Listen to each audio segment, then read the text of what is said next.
దేశవ్యాప్తంగా పలు విమానాశ్రయాల్లో GPS spoofing ఘటనలు జరిగినట్లు కేంద్రం తెలిపింది.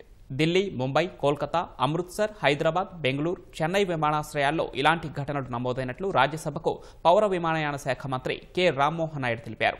జీపీఎస్ స్పూఫింగ్ ఎక్కడి నుంచి జరిగిందో గుర్తించేందుకు వైర్లెస్ మానిటరింగ్ ఆర్గనైజేషన్ WMOను ఆదేశించినట్లు వెల్లడించారు.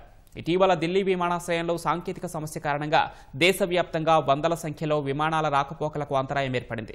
దానికి కొన్ని రోజుల ముందు జీపీఎస్ స్పూఫింగ్ జరిగి ఉండొచ్చన్న అనుమానాలు వ్యక్తమయ్యాయి. ఆ స్పూఫింగ్ నిజమేనని గ్లోబల్ నావిగేషన్ శాటిలైట్ సిస్టమ్ మార్చేందుకు యత్నాలు జరిగినట్లు కేంద్రం ధృవీకరించింది. ఢిల్లీలోని ఇందిరాగాంధీ అంతర్జాతీయ విమానాశ్రయంలో కొన్ని విమానాలు శాటిలైట్ ఆధారిత ల్యాండింగ్ ప్రక్రియను ఉపయోగించినప్పుడు ఈ స్పూఫింగ్కు గురైనట్లు తెలిసిందని కేంద్రం తెలిపింది. వెంటనే ఆ విమానాల్లో ప్రత్యామ్నాయ ప్రక్రియలు యాక్టివేట్ అయ్యాయని వెల్లడించింది. నావిగేషన్ వ్యవస్థను ప్రభావితం చేసి నకిలీ జీపీఎస్ ద్వారా విమానాలను దారి మళ్లించే ప్రక్రియను జీపీఎస్ సిగ్నల్ స్పూఫింగ్గా వ్యవహరిస్తారు. నిజమైన శాటిలైట్ సిగ్నల్స్ను అడ్డుకొని ఆ స్థానంలో నకిలీ సంకేతాలను పంపి జీపీఎస్ రిసీవర్ను ఇవి తప్పుదోవ పట్టిస్తాయి. ఫలితంగా ప్రస్తుతం ఉన్న ప్రదేశం, సమయాన్ని తప్పుగా చూపించేలా చేస్తాయి.